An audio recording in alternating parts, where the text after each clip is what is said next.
So, this is episode 68. That's right. One time I had to kind of push off our last one because I was going to the Orlando Japanese Festival, Oh, yeah. so I didn't want to have a episode then and then kind of have a pretty active day later. But then something else came up, so we had to push it another week, I think. So Exactly, that's right. So, I think it's been possibly 4 weeks since the last one, yes, yeah, actually. So, yeah. So, we've got a few things to talk about. The new Stargate series. okay, Yep. And the BBC, which is, of course, have been quite interesting recently, what's been going on there. Not a surprise to us, but interesting nonetheless. I don't want to talk about the Australian Defence Force a little bit. okay, sure, And the great man of history is the Venerable Bede. all The right. Venerable Bede. Sounds good. Uh, Let's kind of follow your lead here, I think. all right, yeah. And do you just want to jump in with any items you've got Yeah. after, or whenever you like? Yeah, Yeah, good. we'll see what All right. happens. Yeah. Okay. So a new Stargate series has been announced. Now, this is really interesting. This is my favorite sci-fi series since I discovered it at some point. I actually didn't discover it until about full season of Stargate and SG-1, and then went back and watched the old episodes. But yeah, really my favorite series, I guess, Hmm. franchise. Uh, I'm a bit concerned though with the problems with Star Trek and Star Wars that are now Hmm. well recognized. Yes. Gone are the days when it was just a few people saying that this is a problem. I think it's now widely recognized. Uh, I'm a bit concerned that they're going to break Stargate as well. So I hope that I'm wrong. But I have Hmm. really two questions. One, will it be woke? And two, will they be able to tell a story? Yeah. Because in the case of something of, so for example, Star Trek Discovery, Hmm. I people tell me it's woke. I didn't really get that far. The stories were so terrible that I stopped before I could even really recognize that it was woke. So I Right. take your word for it. But for me, it was actually just the storytelling. It was just I made it through one episode of, possibly not even quite one episode of Discovery, and then I tried the third season again and made it about 5 minutes in, and Michael had two fights, as I think I mentioned Hmm. previously, and I was done. So Right. Yeah. that yeah. So I really hope I'm wrong, and I really hope that they produce a good series. It's kind of interesting. I have a suspicion. Well, we know that they're concerned about this. I mean, there was something. Was it a Star Wars series where they came out a couple of years ago and said, "Oh, it won't be woke." They know that it's a problem and they know that it's hitting their bottom line. But what is interesting is that a number of sources are claiming that Dean Devlin and Roland Emmerich are involved in the new series, and they were the people who wrote the original Stargate movie. Now, they apparently didn't like the series that much, SG-1. I don't know about the others, but so if they're really involved in this new series, that's kind of significant because there was at one point they were at one point considering launching a separate series of movies with which would have been based on the Stargate movie, but would have been completely separate to the SG-1 and et cetera franchise. So it'd be interesting if they're really involved. Some people have gone on to claim that their names are there just because of their original connection to the movie, but a number of sources are claiming that they are actually actively involved. In addition, a number of people who were involved in SG-1 and Atlantis are involved in this as well. And Okay. I really get the impression they're trying to allay fan fears about this. That a lot of people are thinking, no, it's going to be Hmm. terrible, it's going to be woke. And they're trying to allay our fears. Well, I'll watch, I'll give it a go, and I'll cross my fingers. Right.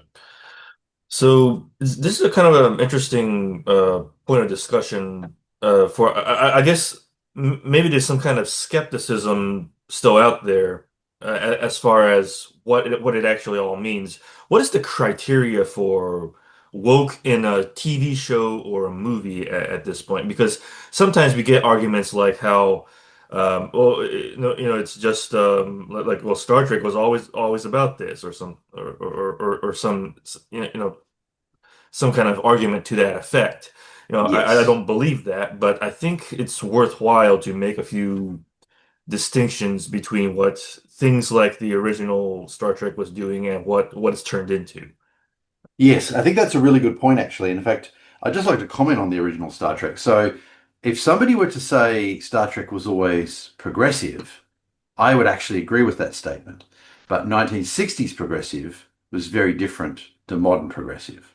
So, for example, in the 1960s, if you were saying something like people should be treated the same regardless of their ethnicity or their biological sex or whatever, that would have been a progressive position in the 1960s, something that many people today would agree with, right? But a progressive position today would actually be more likely to make a distinction and talk about things like cultural appropriation and so forth. No, you can't do that because you're not Native American or you're not of African descent or something like that. Whereas the 60s progressives would insist, in fact, anyone could do whatever they wanted as long as they were being treated the same. Mhm. Yeah. Right. Yeah, I mean, it seems like some of the attributes I'm seeing would be the apparent parody of straight and queer, basically. Even the queer is kind of overriding things in a way Mm. that it's kind of how would I put it? Uh, in a way that the suspension of disbelief cannot suspend enough, I suppose. Yes. It kind of reaches a form of unrealism and unbelievability. Now, the thing about original Star Trek was that it was believable, or you really Mm. wanted to believe that this is the future we can have. And this is, and well, when it comes to the new stuff, well, we know that the woke really want this, but it's just untenable, I think. I guess a good example is Michael, who was of course a female character. For those who don't Mhm. know, Yeah, essentially beating up much larger guys with probably fairly regularity.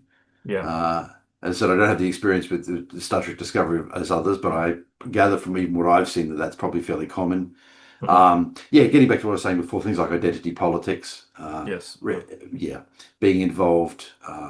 So yeah, it's as I said, quite different to the progressive of the 60s. A good Mhm. example was now you may remember the episode. I think we've talked about it previously. I don't recall the name of the episode, where there was a character that was black on one side and white on the other, and the other Mhm. character was the Yes. reverse. Yeah. And of course, Classic. Yeah. Mhm. yes, yes. I don't know if you recall the name of the episode offhand. I think Let that be your last battlefield. fabulous. Thank Yeah. you. I had a feeling you knew that because I think you mentioned Yes. in the previous episode. Yeah, Right, yeah. Yeah. and So the guy who's pursuing the other guy, he's claiming superior race because he's black on the right side. mm, And makes all the all difference. his praise or prey, the one he's pursuing is white on the right side. Is those That's are right. the exact terms he put it. So And all the people on this planet who are white on the right side had been confined to sort of a reserve by this hmm point, I think. Exactly. right. Exactly. Yeah. Presumably some sort of genocide was ongoing. hmm Yes. So anyway, so that was the type of thing, and it was obviously for the 1960s a progressive viewpoint, and they were obviously trying to reflect on real goings on in the world at the time. And yes, Star Trek today is still progressive, but the meaning of progressive has changed considerably, and now Right. involves identity politics and yes, the rest of it. Yeah, exactly. So, anyway, getting back to Stargate, I'm hmm hopeful that it'll be good. I will approach it with an open mind. Hopefully, I make it more than an episode or three. I'm kicking myself right now because I knew you were going to ask me this about this subject, and my my wife is actually the big Stargate person. So she hasn't talked about it that I recall anyway. So I don't know what her opinion of it is, but I'm assuming her concern is the same as yours. It's only very recent. It's only within the last few days that Mm, they've finally announced this. I mean, there's been rumors for a while, but it's mhm, only in the last few, maybe 2 or 3 days or something that they've announced this. So, yes, definitely have a chat to her about it, and perhaps next time we can talk about it. mhm. Yeah, yeah, I think so. So, the next thing I wanted to talk about is the BBC. So, I've got Okay. some shocking news. The BBC hmm is biased. Oh, That's what we what? found out. That's what What? we found out. BBC Amazing, is isn't it? biased? Really? The BBC biased? Say it isn't so. So apparently, a lot of people have figured out something that we might have known for about a decade or two. Hmm. That the BBC has got quite a strong editorial bias. I mean, all media organisations have a bias, obviously, Yeah, right. but Yeah. nevertheless, you have to be honest. And they've been caught out, of course, for editing one of President Trump's speeches. I think it was originally 3 years ago, and it was actually called out at the time, but for some reason it didn't get picked up on. But it's resurfaced now, and so it's finally being addressed. And a couple of people have actually resigned. Tim Davie, the Director General, and Hmm. Deborah Turnus, the head of news, have both resigned over it. Uh, I do see the BBC kind of claiming a bit of victimhood there at the same time. While broadly acknowledging what has happened, they are still trying to claim a bit of victimhood. But yeah, I think it's pretty obvious to us that there's been a lot of bias in there. Obviously, anti-Trump, Hmm. uh, pro-trans. Whereas I've made this my position clear on this before. I'm anti-trans for children. What Yeah. adults of sound mind do with their bodies is a matter for themselves. I Right. actually think Hmm. that it's probably in a lot of cases a mistake, and I think that the data shows that the outcomes are often not what they're hoping for. Hmm. But nevertheless, uh, they are adults, and it is their right to choose, not for me to tell them. So Right, anyway, for that's sure. my position on trans, but I oppose Hmm. transitioning of children. Whereas I would say that the BBC has taken a much more what I would call a pro-trans position, even pushing the trans Hmm. position. Also, too, the BBC's been accused of being anti-Israel. Hmm. So obviously a few different areas in there where there's been quite strong bias. I mean, I've seen them talking about things like the so-called wage gap, which we obviously know is nonsense, and this we've talked about this extensively. You can look at the Cont'd report, which from the U.S. Department of Labor, and there's various other things. I wrote to the Workplace Gender Equality Agency in Australia, and I Hmm. asked them about this. And in their reply, which I had published with their permission, they have confirmed that the wage gap in Australia does not represent a like-for-like comparison. They've actually Hmm. said that in writing. Right. So, and but when I wrote to them, I asked their permission to publish their response, and they Yes. agreed as long as I published it in its entirety, which I Of did. course. Yeah. And that's not a voice for men. And also, the original document is I think it's available on Wiki for Men as well. So Hmm. Right. anyway, so the wage gap is nonsense. We know this. There's plenty of evidence, and yet they keep pushing it. And of course they will mix in different concepts related to the wage gap, like implying but never saying that women are paid less for the same work, and then implying that female majority jobs are viewed as less important and therefore paid less, and mix all these concepts in together and confuse the issue. Yeah. Yes, women are on average paid less than men. We call it the earnings gap. We know why, and it isn't to do with discrimination. So, anyway, the BBC has been a big one for pushing that and related concepts. And of course, DV, IPV, domestic violence and intimate partner violence as well. They've pushed a gendered violence narrative very, very strongly. Right. And really this call to address this in the BBC has not got to things like intimate partner violence or the wage gap yet. Hmm. I hope it will. Yeah, for sure. When it comes to like doctoring one's footage and one's interviews and so forth, in light of this, I think it would be a good idea for any given person, when they're being interviewed or having a conversation with anyone who's not under your fullest of trust. Record your own footage, I guess, or be Mm, sure that I get to record my own footage, or this doesn't happen.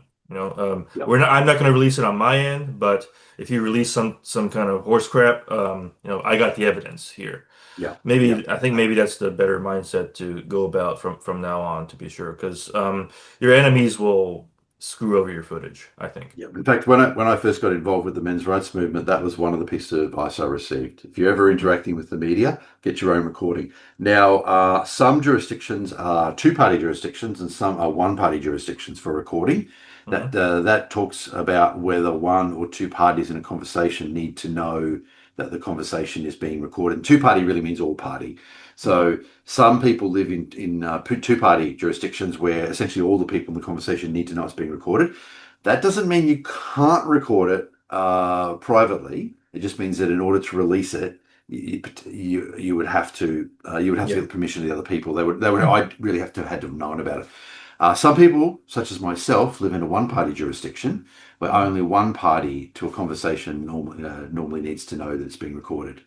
And they word it that way specifically as if to say that the person in the conversation doesn't have to be the one recording it. Somebody else could be recording it, but somebody in the conversation needs to know that it's being recorded. So this would cover things like wiretaps, for example, where the person actually doing the recording would be somebody else. Anyway, yeah. So I live in a one-party jurisdiction, so that's convenient for me, and I can record that without having to inform the other party, and use that if necessary. But if you're in a two-party jurisdiction, do be a bit more careful. Yes. Whether or not, yeah. So it's often state-based. In Australia, it is. I think in the US, it is as well. If Whether or not you're in a one-party or two-party jurisdiction is very easy to find online. So, but if in doubt, talk to a lawyer. Just clarify. Yeah, of course. So anyway, I'm very pleased to see that this is happening with the BBC. It's often the case that these issues that we talk about, I like to say, Voice for Many is usually at least a decade ahead of the Overton window, often Mhm. more, but at least a decade ahead. Okay, thank you. So we're back from a bit of a network interruption. I was actually just talking about the BBC and raising a concern about the TV license. It's a bit odd for a few different reasons. First of all, the number of TVs is declining in the UK, and I think they're looking at monitors or something now. And it's really the whole idea of pursuing people over this is just very, very expensive and so forth. But more than that, I think that the if the BBC is going to be so biased, and we know that they are, and even they're admitting it now, then they really need to be competing in the market. And if they are, although that still doesn't excuse editing videos, if they're competing in the market, they can at least go out there and with their bias, and advertisers can decide to go with them or not. But this idea that they're government supported and that they are still able to sort of launch that bias, maintain that bias, while having the guaranteed income from the government, effectively from the government, is because it's enforced by the government, is ridiculous. Here in Australia, the same thing is true with the Australian Broadcasting Corporation, except here it's direct. They're just funded from the government, by the government. And same thing, I think that they've got biases too, quite severe biases, same sort of thing as the BBC. And I think ABC and BBC management will probably get on quite well. And I think that they should both be commercialised then if they're going to maintain this sort of ongoing severe bias. So anyway, I just wanted to mention that. And I mean, it's a bit worse in the UK with the TV license, where they actually go around still trying to catch people who have TVs or screens without a license. It's just bizarre. Yeah, that is very strange for this. Yeah. It's a very strange way to do it, and it's very expensive. The enforcement's just very expensive. It's very, very strange. And it's even if it ever made sense, it's now well past its use by date by a few decades. So yeah. So that's probably all I had to say on the BBC. All right. I don't have much more to add to that one. So I'm going to talk about the Australian Defence Force now. This is actually one that came up a few weeks ago, and Yeah. we put it on the list when this episode was originally meant to go to out 2 weeks ago. But nevertheless, I think it's still relevant to mention. So the Australian Defence Force has had a class action lawsuit launched against it for systemic sexual harassment and violence against women. Now we've heard this, of course, before. What's really interesting, though, and it may have changed a little bit since I checked this, although I did check it a few days ago, I think. So, but a lot of the media reports sort of implied that there were thousands of women involved in this lawsuits. In actual fact, the number was four. So, four women are engaging in this class action lawsuit. Now, the lawyers will claim that they are kind of test cases, and that they will push forward with these four cases, and then if they succeed, they would then be able to bring out a large number of women. That may be true, I don't know. But nevertheless, having only four women actually involved in the suit, I think is a little unusual. Class action lawsuits usually involve a very large number of people, even if only a few are actually put forward. And it's, sometimes they can be thousands or tens of thousands. So it did strike me as a little strange when they said there were only four women. But anyway, yes, it's the classic systemic sexual harassment and violence against women. Um, let's see what sort of data they come up with. Colour me suspicious with a lot of these things. Mhm. Often there's more violence against men than violence against women, if anything. And in terms of sexual harassment, well, how does one define that? Because the definition of sexual harassment has grown increasingly broad.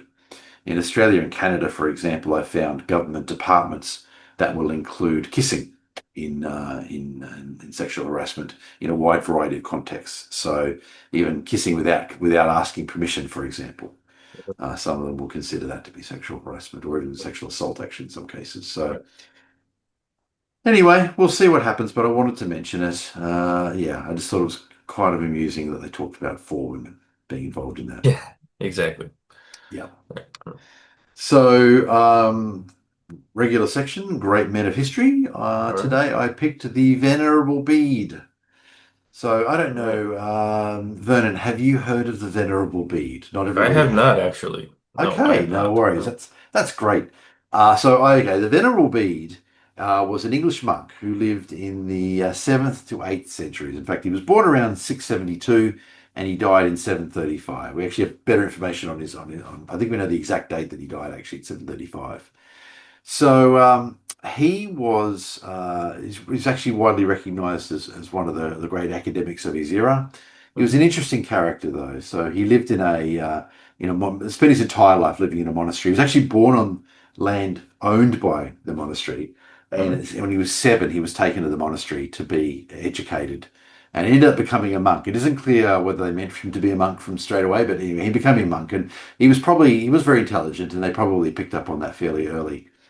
But he was one of the people that helped popularize the AD system of dating, Anno Domini, which of course dates from the alleged birth of Christ. In actual fact, the date is a little bit off by a few years, but because Middle Ages monks were the ones who worked all this out, and they got off by a few years. But anyway, so roughly, it's around it's roughly around the Yeah. right time.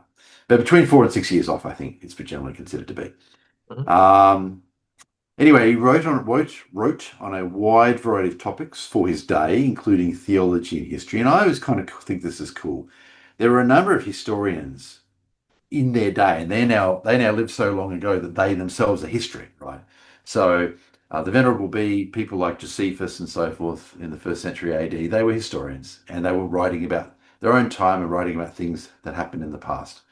Um, he actually wrote the Ecclesiastical History of the English People, which is apparently considered to be his greatest work. But uh, even though he was an academic and very, very knowledgeable for his time, I don't think he was very worldly. He did travel a little bit in the United Kingdom, but he never left, as far as I know, he never left the British Isles. And never left England, actually, as far as I know. But there's something interesting about him, and I think I did mention it on a previous episode. I have a feeling, maybe a couple of years ago, Mhm. but I think it's pretty fascinating. He claimed twice in his writings to be married. All right. Yep.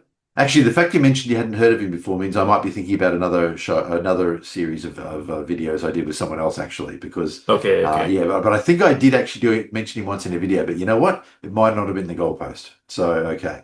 Okay. Might have been some other video. So, yeah. Mhm. Yeah. Um, because I searched my records, because I keep notes on the episodes too, and I searched my records and I actually couldn't find him mentioned in a previous goalpost episode, actually. So, you Yeah. know I what? still have not heard of him. So. Right. So it was probably a different series of videos. Right.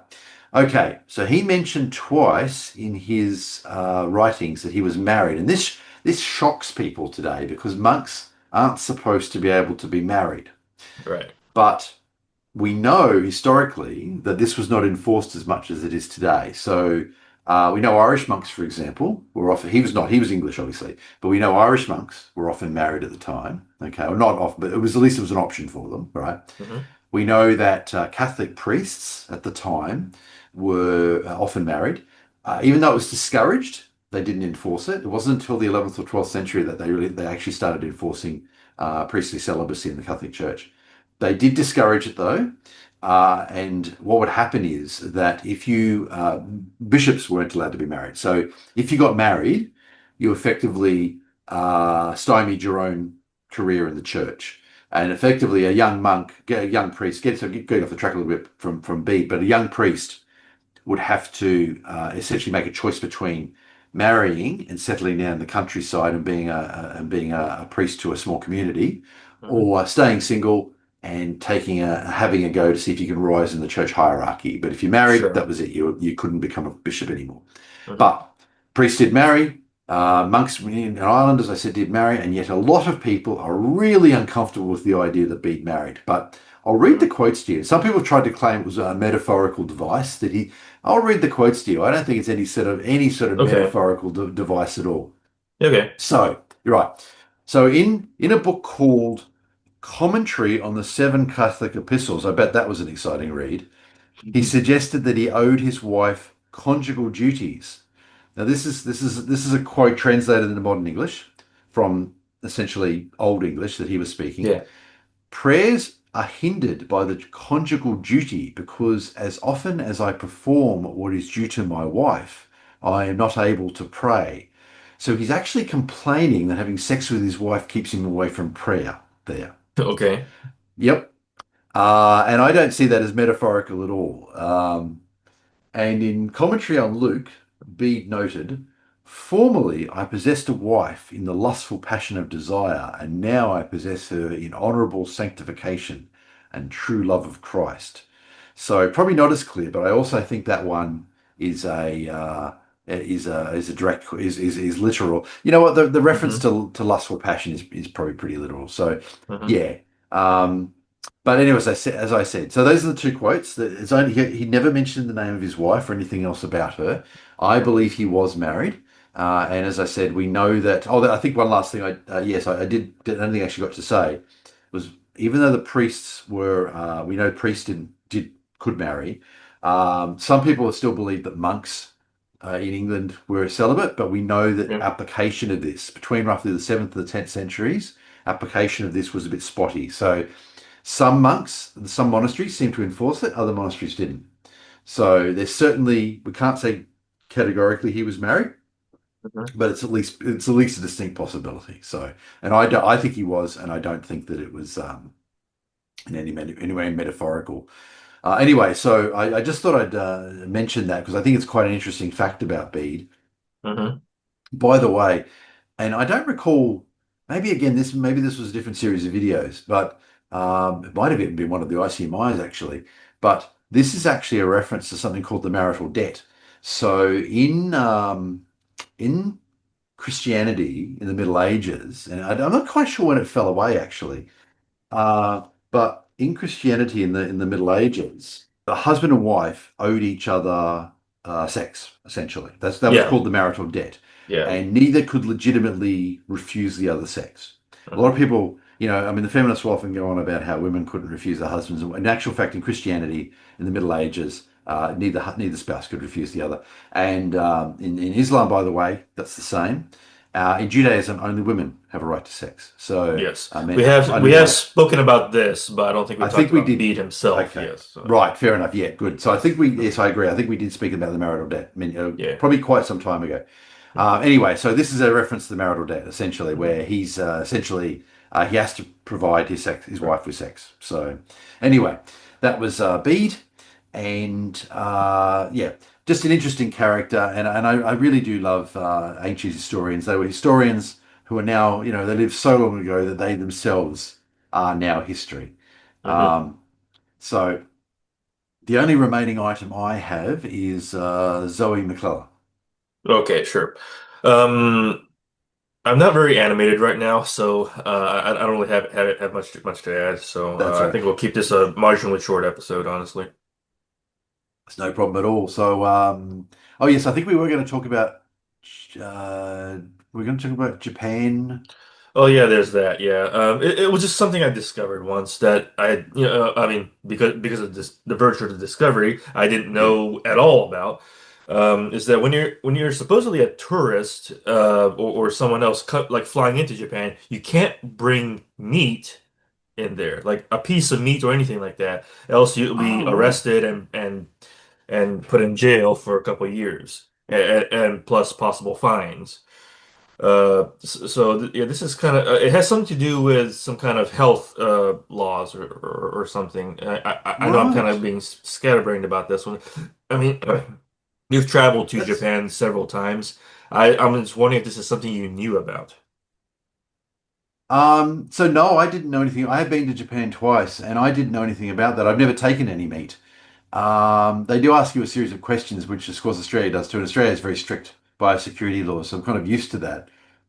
Uh, I will bear that in mind actually in future because I was unaware, and it's Mhm. unlikely I would take any meat products in, but I was unaware that it was actually that strict, and I'm not sure that a lot of Yeah. people, other people are as well. Right, yeah. It was just something I came across one time in passing. So it's um let's see.